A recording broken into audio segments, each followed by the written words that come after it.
If you finally hit a six-figure salary and realize you're still checking your bank balance before buying eggs, you aren't crazy. You're part of the new poor. For decades, $100,000 was the ultimate finish line. It was a I-made-it number that promised a house with a yard, 2 reliable cars in the driveway, and a stress-free retirement. But today, in most major cities, earning $129,000 feels like treadmilling in quicksand. You're moving faster than ever, but you're staying in the exact same place. Or worse, you're sinking. But wait, before we begin, please subscribe to ensure that you never miss out on any of my essential stuff. Comment I subscribe below, and I will personally welcome you to our community. With that said, let's get started. According to a 2024 Lending Club report, nearly 40% of high-income owners, people making $100,000 or more, say they are struggling to pay their monthly bills. That is a 14% increase from just 3 years ago.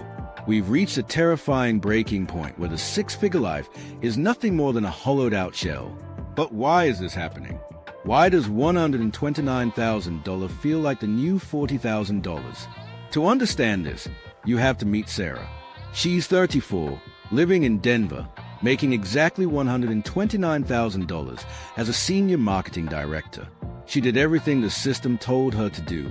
She got the master's degree, took the high responsibility role, and avoided frivolous spending. No designer bags, no first-class flights. But let's look at her monthly reality. After the $2,800 rent for a modest one-bedroom, the $600 student loan payment she's been carrying for a decade, and the $500 health insurance premium, her wealth is already gone.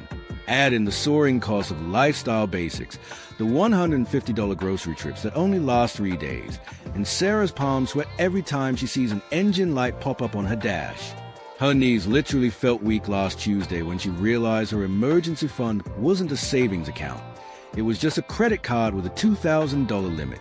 Sarah is rich on paper, but she's living in a state of constant, low-level terror. It's not just a feeling, and it's not just Sarah. It's cold, hard math. A 2025 analysis of purchasing power shows that $100,000 today buys what $72,000 bought just a decade ago. We are living through a silent devaluation. The Journal of Economic Perspectives recently highlighted a study showing that housing costs have outpaced wage growth by a staggering 320% since 1970. Think about that. You aren't failing at budgeting. The very architecture of the modern economy was rigged against your success before you even got your first paycheck. But there's a deeper, more psychological layer to this. A 2023 report from the Journal of Financial Planning found that relative deprivation, the stress of feeling poorer than your peers, increases cortisol levels by 22% in high earners. When you make $129,000, society expects you to look a certain way. You're expected to live in a safe zip code, wear professional clothes, and contribute to the office birthday fund.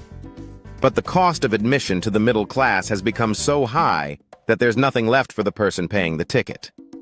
And if you think this is just a young person problem, think again.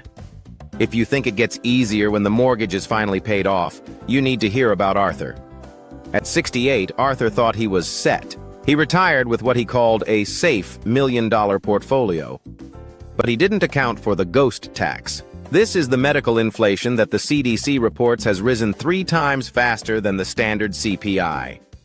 Arthur's wealth is being eaten alive by premiums and out-of-pocket costs that his 1990s brain never saw coming. He described the feeling of watching his brokerage account dwindle as watching a slow-motion train wreck where I'm the only passenger. He's currently looking for a part-time job at a local hardware store, not because he wants to stay busy, but because he's afraid of outliving his money. So if $129,000 is the new broke, what is the actual solution? Is the answer just to make more money? Actually, for many, making more money just fuels the fire. It's called lifestyle creep. But in 2026, it's more like lifestyle survival.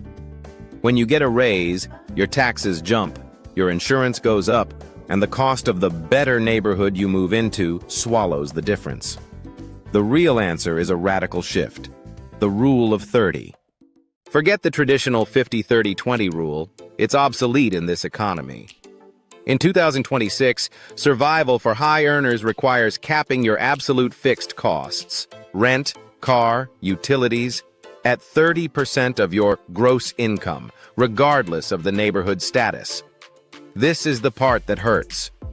This might mean downclassing your life.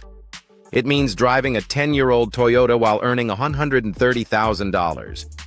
It means living in a boring suburb or a smaller apartment than your salary says you deserve. Why? Because you need that extra cash to pivot into assets that actually outrun the devaluation of the dollar. We're talking about aggressive minimalism. You have to stop playing the game of looking middle class and start playing the game of becoming bulletproof. Whether that's gold, Bitcoin, or cash-flowing real estate, you need things that the government can't print away and that inflation can't touch. Because here is the truth no one wants to admit, and it's the hardest pill to swallow. The middle class isn't a salary range anymore. It's not a number on a W-2. It's a state of ownership. If you earn $129,000 but own nothing that grows while you sleep, you aren't a high earner.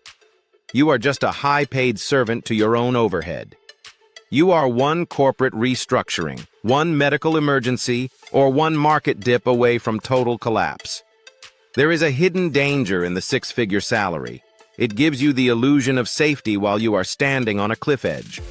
Most people reading their bank statements right now are paying a status tax, spending money they don't have, to impress people they don't like, to maintain a life they can't afford. But there's one specific subscription most of you are paying, something you probably don't even realize is a choice, that is draining your wealth faster than inflation ever could. And it's not Netflix. It's a convenient subscription. It's the $20 delivery fees, the $15 cocktails, the I'm too tired to cook tax. Over a year. For a six-figure earner, this convenience can total upwards of $15,000. That's the difference between an emergency fund and a crisis. Look, the numbers don't lie, but your zip code does. A $129,000 salary in Austin is not the same as $129,000 in rural Ohio. We are seeing a mass migration of the new poor leaving the coast because the math simply stopped working. They are realizing that making it means nothing if you can't keep it.